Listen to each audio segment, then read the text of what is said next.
பெற்றோர்க்கு மேலான உலகம் இல்லை என்றார். கற்றோர்க்கு மேலான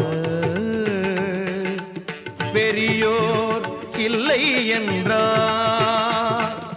நர்த்தன விநாயகனை நாளும் தொழும்போது